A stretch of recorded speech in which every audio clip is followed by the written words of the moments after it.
Muy buenas tardes a todos. Estamos en un nuevo encuentro del CIC 49, de esta 49 edición del Festival Internacional de Cine de Cartagena. Y hoy es un día especial verdaderamente porque es el encuentro sobre el año del descubrimiento. Si la habéis conseguido ver, la habéis podido ver,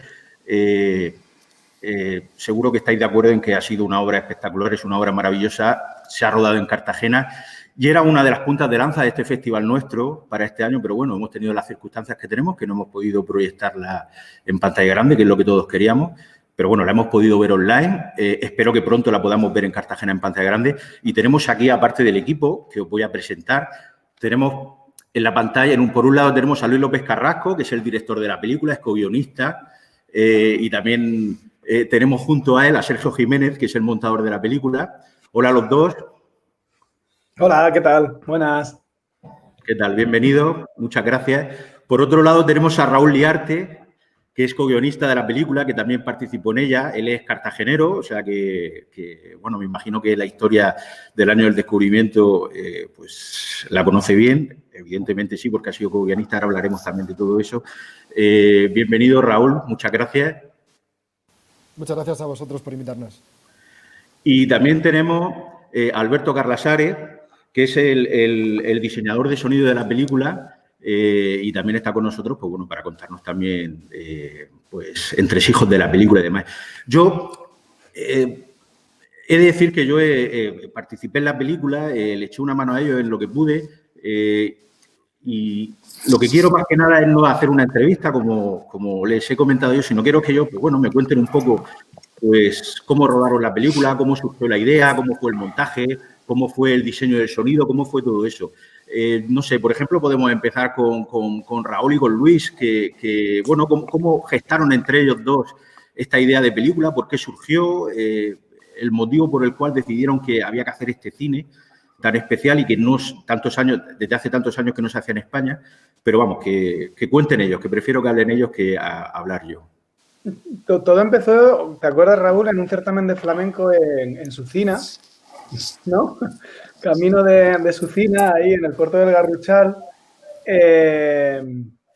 Íbamos con unos amigos de mi hermano, Raúl es compañero de amigos de mi hermano y de mi hermano, y en ese viaje en coche nos tocó ir juntos y le comenté que estaba pensando en hacer una película sobre la quema de la asamblea, porque estaba empezando a preparar cosas sobre la reconversión industrial y me acuerdo que Raúl en el momento me dijo, oye, mi padre es trabajador de Bazán, si alguna vez te pones en marcha con esto, avísame, por favor, porque me encantaría colaborar.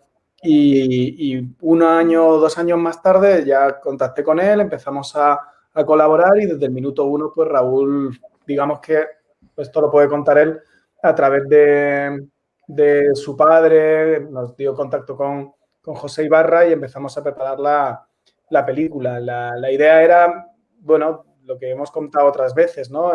Hablar del año 92 desde otro punto de vista, ¿no? Intentar cómo completar la imagen que tenemos como sociedad española de ese año a través de un evento como periférico, pero que no es, a mí no me gustaría decir que desacredita, pero que sí que pone un poco en cuestión esa especie como de celebración colectiva que estaba viviendo la sociedad española en ese momento, ¿no? La quema de un parlamento nos transmite como una violencia simbólica muy fuerte que nos da a entender que había otras poblaciones, otras capas sociales que en ese año o en esos años, porque al final la crisis industrial del 92 en Cartagena es como la parte final de todo un proceso de desindustrialización, ¿no? de muchos territorios españoles en los años 80.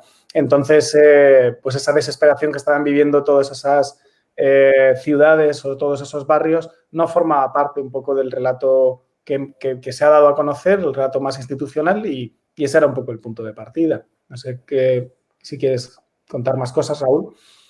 Sí, un poco lo que ha comentado Luis, que creo que es como romper un poco el discurso hegemónico que había sobre esa época, sobre el relato que existía, trasladar el cine a, no sé, a gente que habitualmente pues, no suele aparecer en las pelis, ¿no? Para mí es, de alguna manera, es muy especial, porque como cartagenero y persona que soy del barrio La Concepción o de Quitapellejos y tal, pues haber podido participar de un proyecto que ha colocado en la pantalla grande cosas que forman parte de mi identidad o de mi imaginario o de mi memoria, de la memoria de las personas, de mi familia, de la gente a la que quiero, pues es algo como, no sé, creo que a veces me faltan un poco palabras para expresarlo y que encima esté funcionando y eso esté teniendo acogida en lugares tan dispares del mundo como Asia, Latinoamérica o también en Europa, que es muy guay que se produzca, pues no sé, creo que es como algo bastante sorprendente. A veces pienso, este verano lo pensaba mucho, ¿no? Cuando yo estaba en Cartagena, en la playa con mis padres y tal, decía, jo, hemos hecho una peli de Cartagena que pone en valor como la memoria, la lucha, la dignificación de la identidad obrerista de la ciudad, que siempre ha estado un poco subalterna respecto a otras que para mí son hegemónicas, ¿no? Como la conservadora, vinculada al catolicismo y tal. Pero también estaría bien hacer algún día una peli que pusiera en valor el paisaje de la ciudad, porque es verdad que en esta, como hemos estado todo el tiempo en un bar, no sé, habrá que pensar algún futuro, algún otro proyecto. Bueno, yo creo que el tándem Raúl-Luis está funcionando muy bien. A lo mejor en un futuro, cuando se pueda, a lo mejor hay opción de poder hacer eso. Raúl, yo creo que la película tiene en cierto modo también un poco de alma tuya, ¿no? Porque a fin de cuentas la gente que es muchos de esos 45 de esas 45 personas que salen en la película, porque al final, a fin de cuentas, es una película coral con una cantidad de gente increíble. Hay mucha gente que son pues, compañeros tuyos del colegio, amigos tuyos, o sea que hay también como una relación muy personal, ¿no? con la película en sí y creo que eso, bueno, pues también tiene que ser importante y en cierto modo, algo de sentimental también. Claro, es que al final yo creo que esa insistencia de Luis, esa cabezonería noble que ha tenido para levantar la peli, de alguna manera me ha servido a mí también para corroborar que muchas cosas cuando era universitario estudiaba de cineastas como, yo qué sé, como Pedro, sin querer compararnos con ellos, ni mucho menos, pero como las referencias del canon, perdón, europeo o del cine que nos interesa, como, yo qué sé, pues eso, Pedro Costa o Rossellini o Joaquín Jordà o Pere Portabella, que siempre decían que era importante hacer películas con la gente que conoces, con la gente a la que quieres, con la gente a la que perteneces, ¿no? Pues, de alguna manera, como guionista en ciernes o persona que ha intentado escribir una peli, Luis me ha dado la oportunidad de hacerlo y es como bastante alucinante. Claro, ha sido como corroborar que esa cosa que se lee en los libros, en los manuales de historia del cine que se hicieron en los 70, en las décadas prodigiosas, ¿no? De la historia del cine, pues se puede al menos desde la humildad intentar replicar en la actualidad.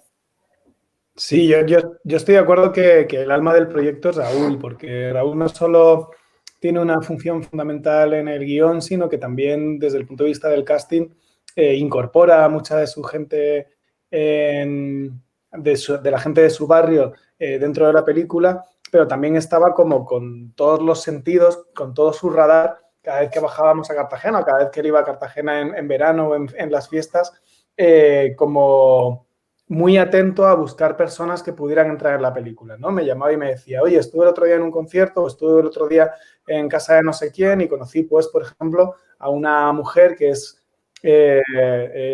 trabaja en estructuras metálicas en el polígono y sería increíble tener, o sea, tiene su personalidad, su manera de ser, su carácter, sería genial que participara en la película, ¿no? Y entonces, esa cosa como, yo creo que Raúl estuviste como buscando gente hasta el día antes de rodar prácticamente, ¿no? Para intentar hacer la película lo más completa y lo más compleja posible.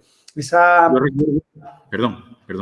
No, que esa energía, o sea, Raúl ha sido como incansable y yo como que me he podido apoyar mucho en su energía y en sus ganas, ¿no? Eso ha sido como fundamental porque cada vez que yo desfallecía, que tengo esa tendencia a desfallecer, pues siempre sabía que Raúl podía estar, siempre estaba ahí, ¿no? Y en todo el proceso de preparación ha sido muy importante. A mí hay una cosa que me gusta a nivel local de la película y es que empieza y acaba en el mismo sitio. Empieza en la loma de Quitapellejos con el sueño de Raúl y acaba en la loma de Quitapellejos con el sueño de Quino, ¿no? Hace como un viaje de ida y vuelta a cuestiones como muy autóctonas y muy... John de Sosa, amigo nuestro y cineasta, nos dijo que era importante siempre en las películas como preservar el aliento de lo local y yo creo que esta película ha funcionado o está funcionando bien porque atiende a cuestiones muy locales, muy minuciosas, muy específicas, ¿no?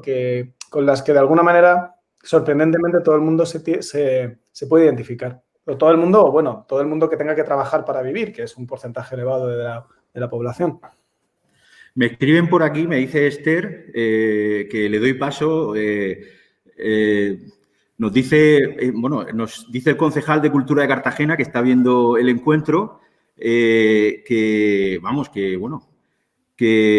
le han dicho que intentarán traerla a los cines de Cartagena. Eso es algo muy importante para que la gente la pueda ver en pantalla grande y que el ayuntamiento está ya gestionando para poder ver la película en cines, que es lo que todos queremos. Verdaderamente es una buena noticia. Claro, la película se estrenó en Madrid en Cineteca y luego online en el FIC y en la Alternativa, pero desde que se estrenó se ha multiplicado por 3 o por 4 las salas y ciudades en las que está. Y ahora mismo se están además agotando las entradas en sitios como Ferrol, como Santiago, en Murcia, en Madrid, en Barcelona. Y yo sé que la distribuidora está trabajando para poder ir a las salas de cine de Cartagena, sin duda. La idea era estrenarla en el FIC. Tenemos evidentemente que hacer un pase especial con todas las personas que participaron en la película, esos 45 personajes, incluso también algunas de las personas que también vinieron al rodaje pero no pudieron salir, no salen en el montaje final. Y yo creo que podemos combinar tanto ese pase especial como la presencia en salas o la presencia con el apoyo de la Concejalía de Cultura, claro. Eso sería... Ahora que comenta lo del montaje y que tenemos aquí a Sergio, ¿cómo surgió al final la idea de ese montaje a pantalla partida? O sea, porque al final es un instrumento maravilloso para que la película te envuelva en el espacio cerrado donde está. ¿Cómo surgió esa idea? ¿Cómo surgió ese momento, esa necesidad de decidir finalmente hacerlo en pantalla partida? Porque yo no sé si desde el principio era algo que estaba ideado, que estaba pensado, o fue surgiendo posteriormente un poco conforme fue avanzando. Pues, mira, normalmente, a priori, aunque se estila un poco, el equipo de montaje no está en rodaje, pero creíamos muy importante porque hicimos como mucha familia, mucha piña y queríamos proyectar en esa dirección que tanto Juan Alba, el ayudante de montaje, iba a estar replicando diariamente todo el material y de los 9 días yo me acerqué como unos 4 o 5 y para preparar el montaje, como ya hay muchas secuencias que están grabadas a 2 cámaras, pues las puedes presentar como quieras, poner la imagen y abajo el audio, o así, y de repente dijimos, creo que aquí hay algo, como el rodaje también, estábamos por otras cosas.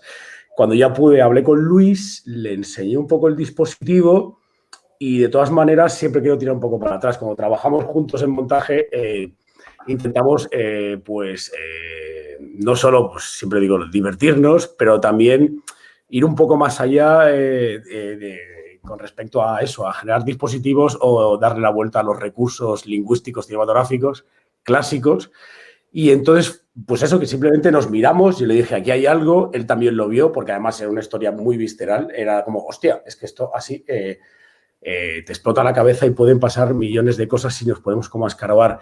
Luego llegamos a hablar, cuando trabajamos un poquito con Luis Ferrón, el productor, se lo enseñamos y dijo, hostia, la que me vais a liar. Y entonces ahí nos miramos, sonreímos y dije, pues ya está, ya tenemos un poco el camino a recorrer porque sabíamos que iba a ser, llegamos a plantearlo, o muy difícil o muy fácil. Y al final por las 2 cosas, porque realmente muchísimas secuencias se generaban solas a propósito de la distribución, la geografía del espacio, luego también el off del cuadro, que de repente gestionar que el plano y el contraplano estuvieran como a la vez y que el contraplano fuera el espectador.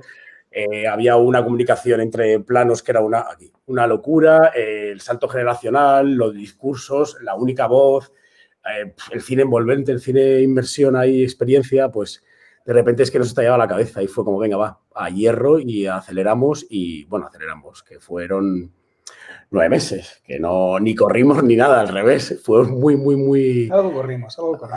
Sí, en algún momento siempre hay que correr, pero un proceso largo, ¿no? Muy largo, el montaje al final. Dime.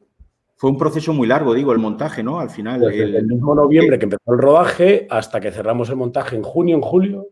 Sí, julio. Pues ahí lo llevas, de unido. Y es que yo creo que al final material rodado es una cantidad de minutaje, porque hay que recordar que la película son 200 minutos, pero que hay muchísimo más de 200 minutos rodados, ¿no? O sea, que al final tuviste que hacer una gran selección, recortar un poco. Hay ciertas historias también que se han quedado fuera, que me imagino que ese material es futurible, ¿no? En cierto modo, para hacer más cosas, digo yo, porque yo sé que allá hay buena, como se dice en Cartagena, allá hay buena magra. O sea que... Total. Fue una de las grandes peleas en montaje como al final. No tanto peleas, sino discusiones ahí un poco serias, porque la película empezó a crecer y de repente teníamos una obra, si esto es un mamut, aquello era, pues no lo sé, era gigante y tuvimos que con mucha sensibilidad empezar también a decir, hostia, fuera, porque es que si no se nos iba...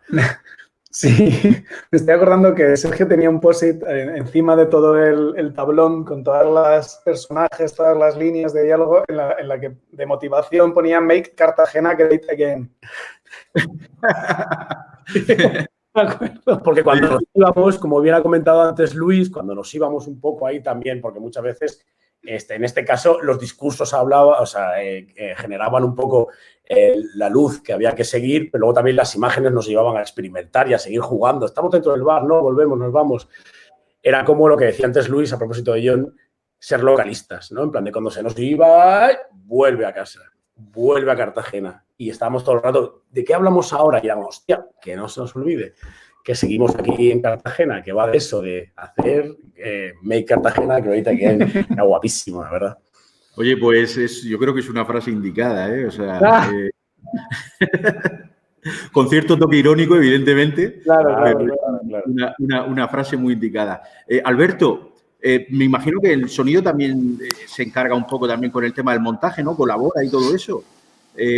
Cuéntanos un poco tu experiencia con la película, una película de 200 minutos, con una película tan especial como esta. Sí, yo cuando empezamos a hablar con Luis y Luis Ferrón, el productor de la posibilidad de trabajar la película, en realidad el minutaje me emocionaba para bien, o sea, me motivaba a buscar el cómo habían hecho ya por montaje, hecho posible de tener una película de esa duración. Y cómo por sonido rematar eso. Y de alguna manera, cuando hicimos el visionado del offline alrededor de junio, cuando estaba casi terminado el montaje, realmente vi que estaba delante de una película que iba prevenido. Digo, 200 minutos, ¿cómo voy a aguantar 200 minutos? Y me acuerdo que salí pensando que la película tenía ese poder de engancharte, al revés de cansarte porque durara demasiado. O sea, más estás frente a la película, más te hace sentir la necesidad de seguir ahí. Y de alguna manera yo vi cómo eso se conseguía a través de un cierto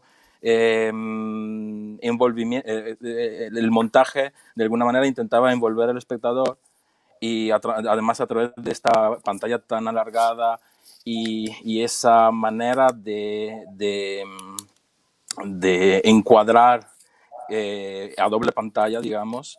Y vi que el sonido, ante todo, tenía que intentar, y es lo que hemos hecho, de meter el espectador en ese bar y siento como que de alguna manera lo hemos conseguido, porque he leído muchas críticas y muchas reseñas respecto a la película que habla mucho sobre cómo el espectador se siente incluido en esas conversaciones, cómo el espectador se siente de alguna manera llamado en causa. Y yo me acuerdo en el primer visionado que tenía ganas yo de meterme a hablar con los mismos personajes, ¿no? Y entonces creo que el trabajo de sonido trabajó en eso y en muchísimas otras cosas, porque de alguna manera el sonido tenía una misión de ser de alguna manera sutil y poco llamativo, pero que al mismo tiempo trabajase esa dualidad, esa dicotomía entre la palabra y la escucha, que también muchas veces ha salido en estos meses, que ya venía reflejado por el montaje a doble pantalla, ¿no? Donde estamos todo el rato viendo quien habla, de alguna manera viendo y escuchando el discurso de la película, y por el otro lo estamos escuchando, ¿no? Entonces hay esta relación entre el discurso y el habla y el que lo escucha que hizo muy importante un trabajo sobre la voz, meter la voz como, digamos, la protagonista en el ámbito sonoro de la película, ¿no? Y bueno, eso es un poco el planteamiento inicial. Luego, durante el proceso, sí que de alguna manera yo creo que el sonido trabaja muchísimo. O sea, yo y Luis nos veíamos, teníamos la duda de cómo resolver a nivel sonoro este tipo de montaje a doble pantalla, ¿no?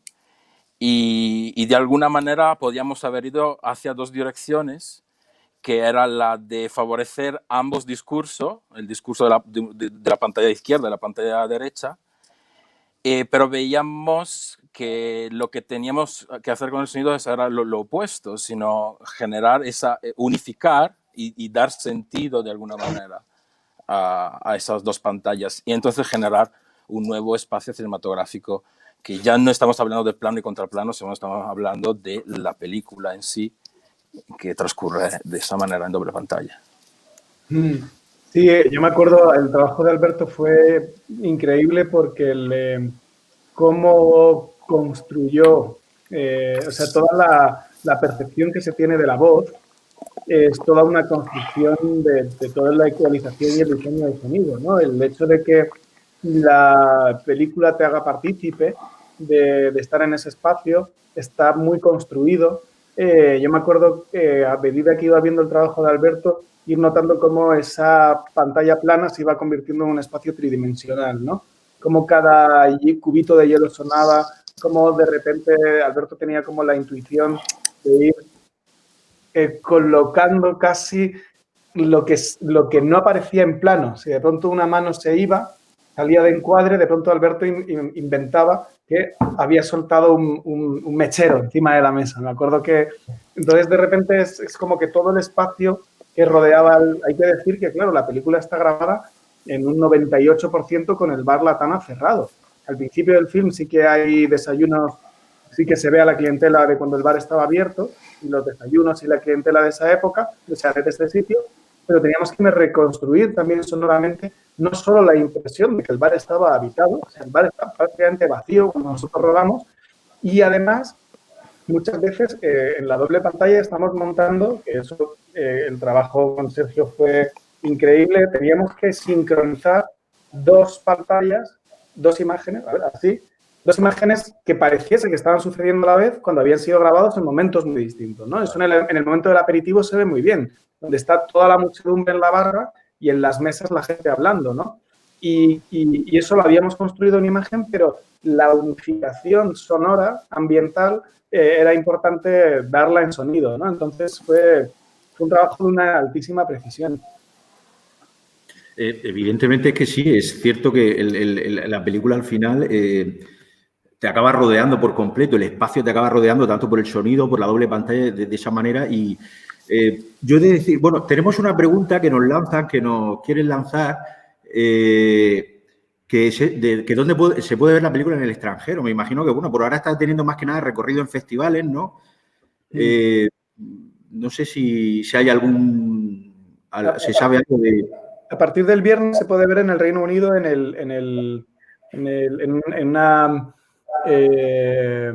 hay una asociación que se llama Cinematic, que hace programa en cine español, y la película, la productora es catalana, y entonces hay un Scottish Catalan Film Festival que organiza Cinematic, y este fin de semana se va a poder ver online, y Raúl de hecho ha participado, ¿no?, en coloquios con gente de Glasgow sobre cuestiones también laborales, también nos lo puedes contar tú.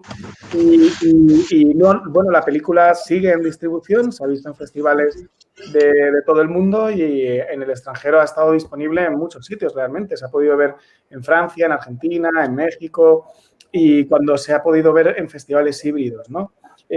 A partir de ahora, pues la distribución continúa y a nivel ventas internacionales, pues seguiremos distribuyéndola primero en cines, lógicamente, en diferentes países y luego a nivel online, pues iremos, hay que ir respetando un poco, ¿no? El calendario. Pero bueno, lo más próximo es en Reino Unido este fin de semana.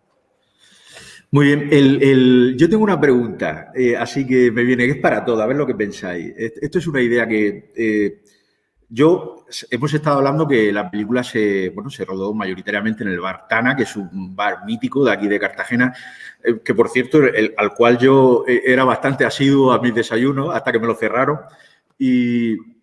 Pero es cierto que en un principio la gente, ¿no? Parecía que a lo mejor los que participaron en la película quizás les iba a costar un poquito más de participar o de expresar sus ideas, sus cosas, sus pensamientos. Sin embargo, parece que al final el hecho de estar en un bar, ¿no? Con la cerveza en la mano, ¿no? Parece que la gente como que se abre, ¿no? Se abre más a sus ideas, a sus pensamientos. ¿Qué pensáis de eso? ¿Creéis que ha tenido algo que ver, por ejemplo, el hecho de que el espacio sea un bar, que verdaderamente los bares son sitios de distensión, ¿no? De diálogo, de conversación? Es algo como, ¿no? Muy español, ¿no? Que los españoles siempre como que solucionamos todos los problemas en la barra del bar o con la cerveza en la mano. ¿Era algo buscado verdaderamente? Bueno, la idea de seleccionar un bar era para poder integrar a personas muy diversas, ¿no? De diferentes generaciones, de diferente procedencia, ¿no? Y realmente, si lo piensas, pues, no sé, esta película la hemos pensado yendo a desayunar a bares, ¿no? Y escuchando una enorme cantidad de conversaciones a nuestro alrededor. Y el bar tiene además como una especie, a diferencia a lo mejor de una plaza o de un parque, tiene también como una cuestión casi como de confesionario laico, ¿no? Donde a veces las personas liberan intimidades que a lo mejor no cuentan en su casa y también es un espacio muy de ir después del trabajo, ¿no? Precisamente con los compañeros o compañeras a hablar de lo que te ha ocurrido en esa jornada laboral, ¿no? Entonces, ese punto de partida era importante. Ahora, ¿cómo conseguimos que, no quiero tampoco yo monopolizar un poco la cuestión, a Raúl, a Sergio y a mí? Bueno, a Sergio tú, digo, porque digo Sergio el que está en el casino, que participaste en la coordinación del casting. Yo me acuerdo que a Raúl, a mí y a Mari Carmen, que también participó en el casting y también sale en la película, nos sorprendía mucho cómo las personas venían a un casting abierto en una asociación de vecinos de la Unión y desde el minuto 1 contaban cuestiones muy, muy personales, ¿no? Con una cámara grabando. De alguna manera, lo que intentamos, o lo que intenté, o intentó todo el equipo, era generar en el rodaje esa complicidad. Y esa complicidad se daba pues, por muy diversos niveles. Yo creo que en todo momento el equipo de dirección, Raúl y Sandra, intentamos que las reglas del juego estuvieran muy claras, ¿no? Por parte de las personas que iban a participar. Sabían las preguntas que les íbamos a hacer y los temas de los que íbamos a tratar. El equipo de maquillaje y de vestuario, Lucía Blasco y Rebeca Durán, que caracterizaban las personas de alguna manera hacen de sí mismas, aunque eso es una entelequia porque cada persona es muchas personas a la vez, iban caracterizados de una manera que pareciera plausible tanto en el 92 como en la actualidad, ¿no? Y ahí yo creo que, estoy convencido, Rebeca Durán y Lucía Blasco hicieron todo un trabajo técnicamente impecable, pero humanamente también muy, muy generoso, ¿no? De generar una enorme confianza en el trabajo. El otro día Pablo Pérez, el director de producción, me recordó una cosa que a mí se me había olvidado y es que insistimos mucho en que a la gente había que ponerle, microfonarla en el exterior.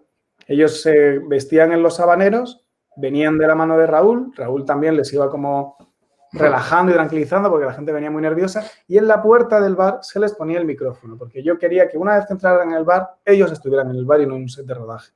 En el set de rodaje eliminamos separados de donde se desarrollaba la acción y luego teníamos infiltrados dentro del bar a dos camareros que eran Víctor Colmenero, director de arte, y Raúl Liarte, co-guionista y segundo camarero, que generaba esta sensación y este ambiente de bar. Y también invitamos a personas, a figuración, para que estuvieran en el bar acompañando a las mesas que tenían la acción principal. El resto del equipo estaba metido dentro de un almacén para que los participantes se olvidaran. Y esa fue un poco la dinámica, ¿no? Transmitirles que tenían la libertad para hablar y la libertad incluso luego, si decían algo que les parecía que les podía generar algún tipo de problema, trasladárnoslo y nosotros lo apuntábamos y eso no se podía editar. Yo creo que esa fue un poco la confianza, ¿no, Raúl? Que fuimos generando con la gente. Fue un trabajo complicado, la verdad. Sí, es muy interesante lo que apunta Luis. Esa cosa de generar un espacio de colectividad en el propio bar, pero que también a nivel de puesta en escena daba acceso a ciertos anacronismos, ¿no? Que permitieran explorar toda esa lógica de la ambigüedad temporal, de crear como una especie de parábola, ¿no? Que el tiempo estuviera suspendido, pero que hubiera como una especie de tiempo entrecortado, pero a la vez en procesos constantemente dialécticos, ¿no? Entre la crisis del 92, la crisis de 2008, la actualidad. Creo que eso, ese espacio de reunión, como bien decía, como de casi confesionario laico, donde la gente se muestra un poco tal como es, ¿no? También cuando el alcohol o los cafés o el consumo de comida te da acceso a esa especie de liberación, que creo que eso también funcionó mucho durante el rodaje, ¿no? Que la gente se expandía o expandía su personalidad a través de la comodidad que adquiría a través de lo que podía beber y comer. Creo que eso es muy bonito y hay unas cuantas escenas que hacen referencia a ese dispositivo, ¿no? La de la comida de la familia, la del aperitivo. Creo que también hubo algo muy interesante que fue y no sé cómo lo veréis, pero que el bar que empezáramos a rodar en el bar cerrado y que después, durante el aperitivo y en esta comida también, los Salvador y la familia de Latana estuvieran como camareros en algunos momentos, permitió que eso se expandiera aún más, ¿no? Como que esa sensación de estar en un bar real se consolidara. Sí, totalmente. Totalmente. Y también era importante que no teníamos prisa, ¿no? Que podíamos estar 1 hora, 2 horas, 3 horas con cada persona o grupo de personas, ¿no? Eso era también como importante para que los discursos se fueran como desarrollando y yo creo que el principal quebradero de cabeza era quién tenía que hablar con quién, ¿no? Es decir, que sabíamos que cada interacción iba a generar dinámicas distintas y eran esas dinámicas en la interacción las que podían llevarnos también en rodaje a lugares nuevos, ¿no? A lugares impredecibles, para lo que nosotros suponía la razón de ser del documental, ¿no? De generar unas condiciones concretas que te puedan llevar a lugares, reúnes a una serie de personas que colectivamente, por el propio proceso de conversación, te llevan a lugares nuevos, ¿no? A lugares que tú no podías prever, a lugares a donde la ficción o la imaginación no alcanza, ¿no? Eso es para mí, bueno, esa idea como material que tiene el cine, ¿no? De trabajar con personas existentes era fundamental, pero era el verdadero quebradero de cabeza, en plan, ¿con quién tiene que hablar con quién? Porque en la película... Como una boda. Sí. ¿Quién sentamos con quién? ¿Quién sentamos? Ahí ya no sé lo que iba a decir, pero en la película da la sensación de que hay personas que se conocen de toda la vida y se acaban de conocer 5 minutos antes, ¿no? Y eso era importante y eso fue, al final yo creo que nos dejamos llevar por la intuición, Raúl, yo no me acuerdo muy bien. Si Sandra apareciera también podría aportar algo, pero estamos ahí viendo a ver si llega o no. Yo me acuerdo que eso era como lo que no me dejaba dormir por las noches. ¿Quién tiene que hablar con quién? Yo recuerdo, por ejemplo, aunque no es un momento de una conversación más privada, sino que es en el momento del aperitivo, que a mí, por ejemplo, el aperitivo que estaba con Mari Carmen, que nos ayudó en el casting y que es compañera también del festival, y entonces apareció Sergio, se puso con nosotros, Sergio Jiménez, y estuvimos al final tomando cerveza. Yo, que no bebo cerveza nunca, acabé como las grecas, hablando mal y deprisa, y la verdad es que fue un momento bastante divertido y es cierto que al final... el hecho de bueno, estar con gente, tomándote la cerveza tranquilamente, te abre, pues hace que converses, que, bueno, yo creo que ha sido que el hecho del bar en sí como elemento colectivo funcionó muy bien. funcionó muy bien, la verdad. Y es cierto que también había veces, ¿no? Que, por ejemplo, unas veces las preguntas, ¿no? Cuando eran más que nada a los entrevistados, unas veces las hacía Raúl, dependiendo de quién fuera la gente, otras veces las hacía Luis, otras veces las hacía Sandra, ¿no? Dependiendo de quién fuera el interlocutor en este caso. Sí, eso era también un poco una cuestión muy de incluso nosotros cuando teníamos como equipo de dirección que charlar con las personas de tú a tú, pues era también como todo un lío, ¿no? En plan, cómo generar, bueno, esas relaciones que queríamos como enmarcar en la película. Y una cosita, así que os pregunto así a nivel general, ¿cómo conseguisteis? Porque yo sé que el problema de la crisis industrial en Cartagena en el año 92 es algo que tradicionalmente ha estado muy silenciado.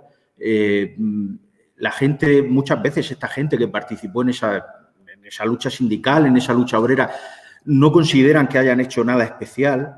¿Cómo conseguisteis que esa gente se abriera? Porque yo creo que muchas veces son gente que incluso están como, lo tienen todo como guardado, ¿no? ¿Cómo conseguisteis que finalmente, bueno, pues se abrieran de esa manera ante la cámara?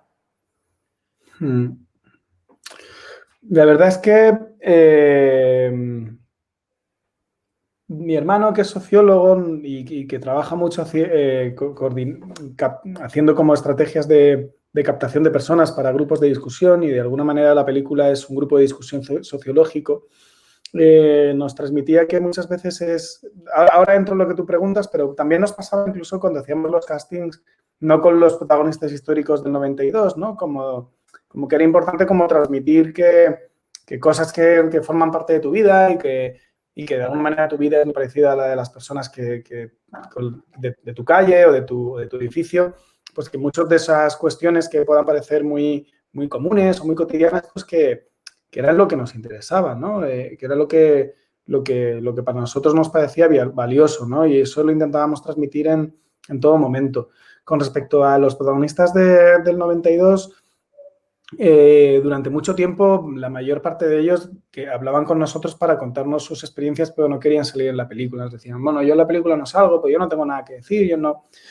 Y bueno, hubo un momento en el que, no sé, que íbamos a rodar en febrero del 18 y en Navidades de repente pues nos falló la financiación y tuvimos que posponer el rodaje. Yo me acuerdo que tuve que llamar a todos por teléfono y decirles, que al final no hay rodaje. No.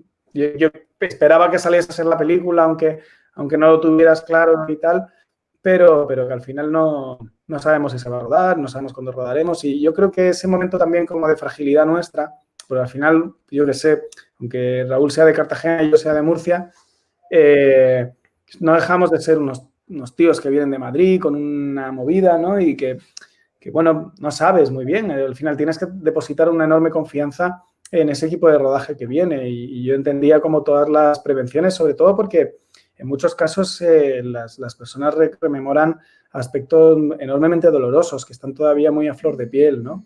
Y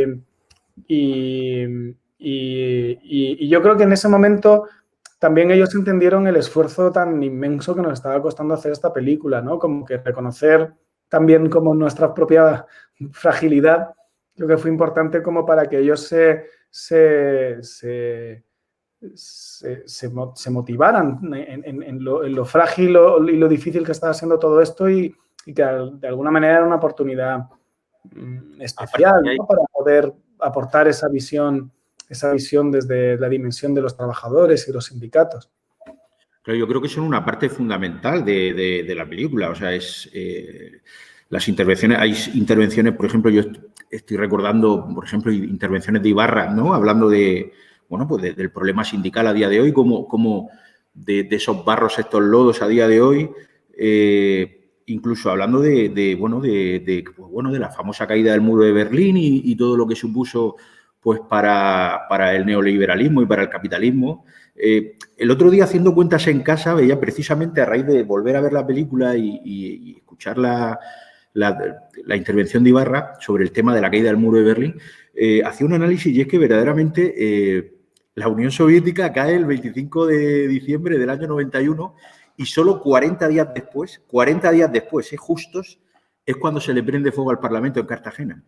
Es decir, es que es una coincidencia, evidentemente, pero el arriado de la bandera soviética en Moscú fue el 25 de diciembre del 91 y claro, me hizo pensar un poco en lo que comentaba Ibarra, ¿no? De que a partir de ahora el capitalismo, ¿no? Ya no tenía ningún tipo de barrera y al final pues esas reconversiones vienen de todo eso, vienen pues de ese capitalismo que a fin de cuentas ha vencido, ¿no? Que decía el politólogo Francis Fukuyama el fin de la historia y todos estos líos y al final en esas estamos a día de hoy. ¿Vosotros pensáis que esto va a mejorar algún día? Esto ya es una pregunta personal, una opinión personal que tengáis vosotros, más que nada, porque en la película a mí el epílogo, por ejemplo, me deja con muy mal cuerpo. A mí me deja un poco arrasado, ¿no? A mí como persona me deja arrasado porque pienso que al final la lucha, aunque los obreros ganaron, en cierto modo ganaron que no se hiciera que en Bazán no se hiciera la regulación de empleo, pero ganó una parte, la otra parte, por ejemplo, los de Peñarroya y demás quedaron arrasados ¿Y qué pensáis? ¿Qué pensáis vosotros que puede ocurrir o cómo va a evolucionar esto? Porque yo creo que cada día es peor, todo más feroz, quizás. Raúl, venga, tú mismo.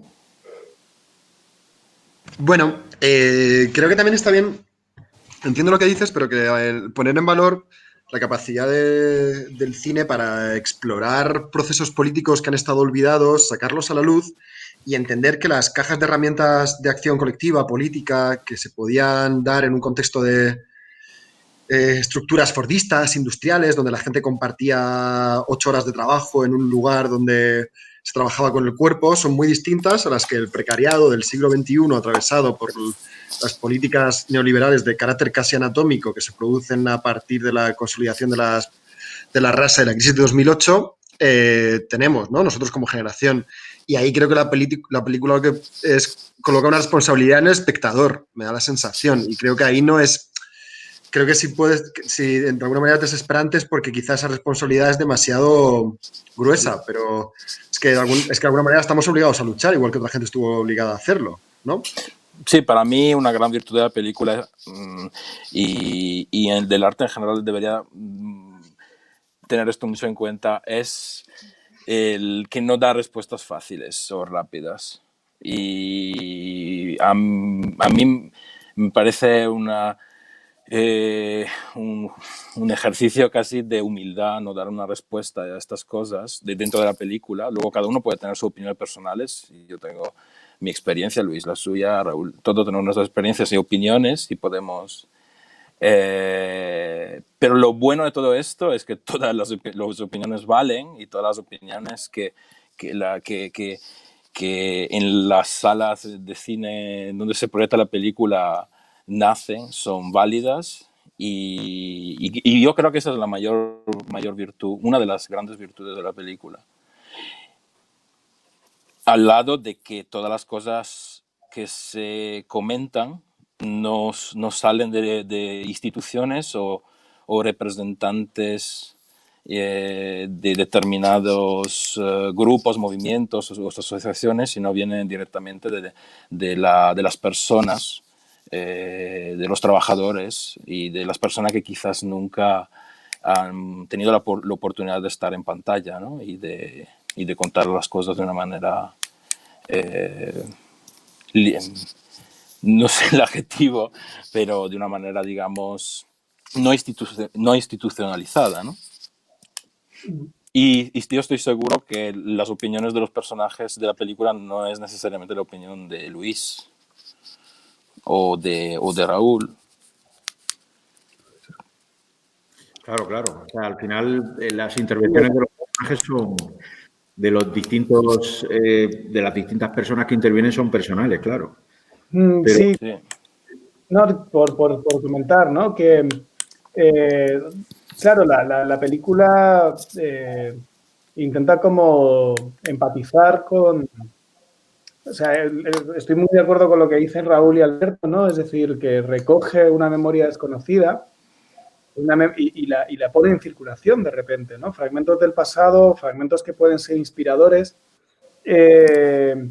Y hace también la película un esfuerzo por empatizar con la persona con la que puedas estar en desacuerdo, ¿no? Pero entender que hay puntos en común, ¿no? Como que la película reúne, que es una idea que a mí me gusta mucho del documental, reúne lo disperso, ¿no? Lo pone en relación una enorme cantidad de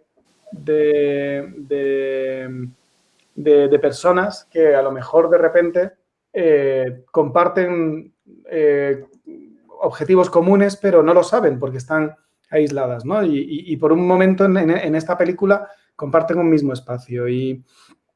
Y con respecto al epílogo, bueno, a ver, nosotros es que no hemos intentado endulzar nada, ¿no? La película habla de desde una cierta crudeza, pero también para mí, y eso lo trabajamos mucho en montaje, que tuviera momentos luminosos, ¿no? Y que incluso los destellos de mayor compromiso comunitario aparezcan además en los personajes que menos te lo esperas, ¿no? Es decir, intentar en todo momento no reforzar estereotipos, sino precisamente romper estereotipos que podamos tener acerca de la gente del sur o la gente joven o la gente de determinados barrios.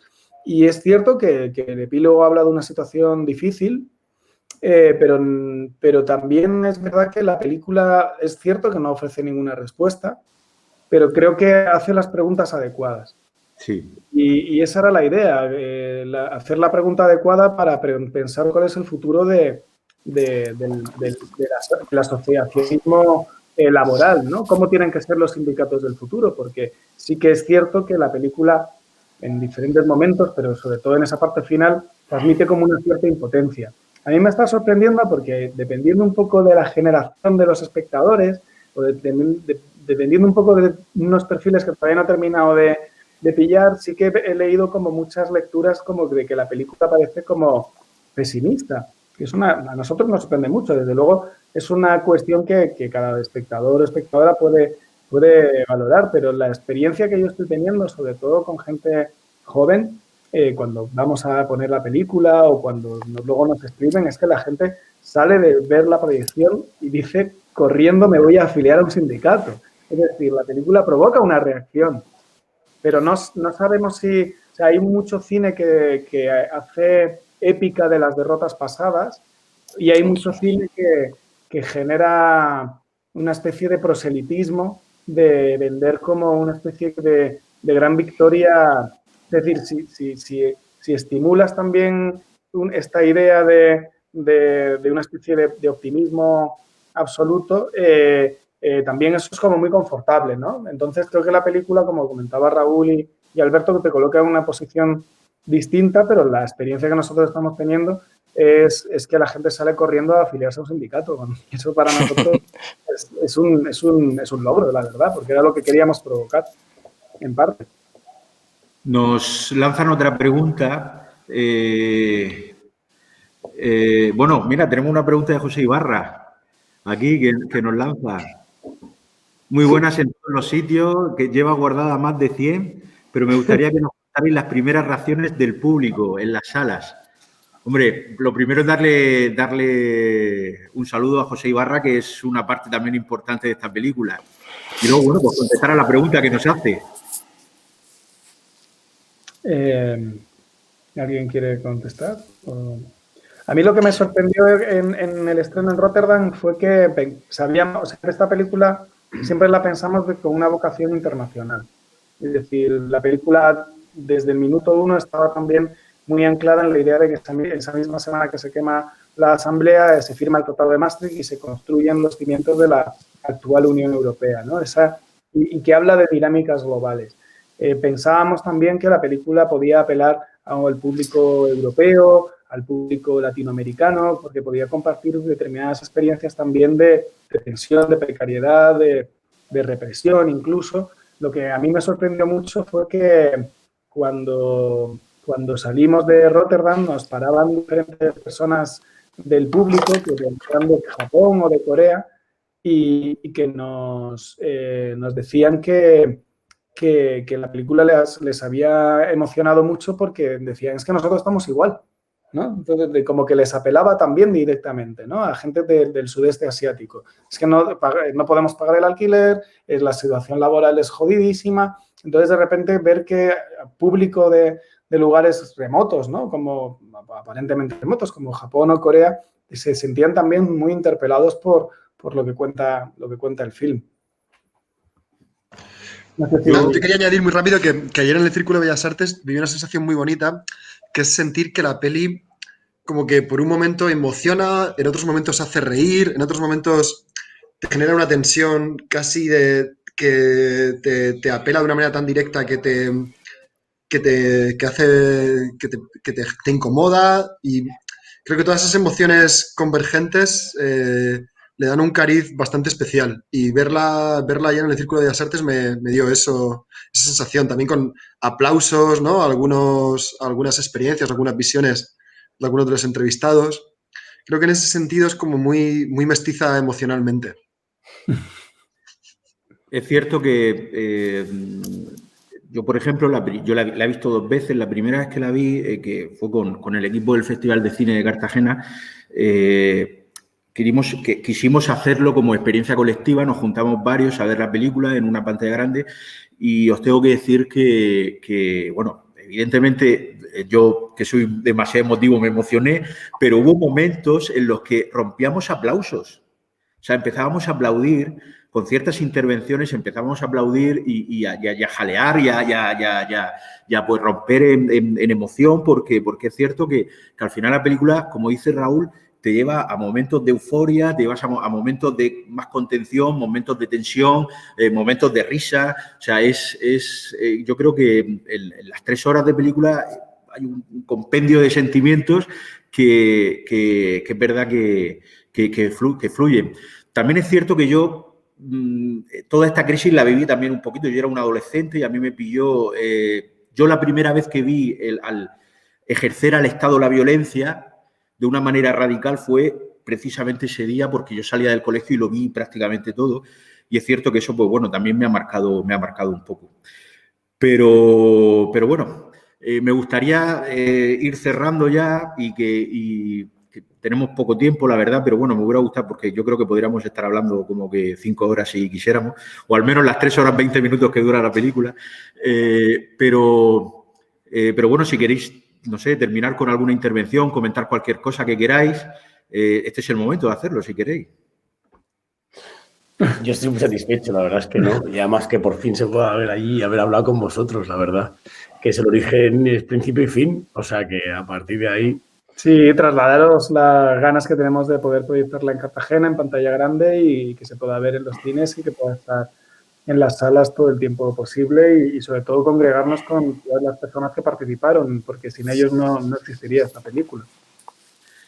Sí, yo creo que es importante que podamos hacer eso en Cartagena, y que, bueno, pues que esta gente esté allí, que puedan ver su película todos juntos y que podamos, como hemos dicho, compartir colectivamente esa experiencia que yo creo que es muy importante. Bueno, pues simplemente daros las gracias a los 4. Vamos a terminar ahora con el tráiler de la película.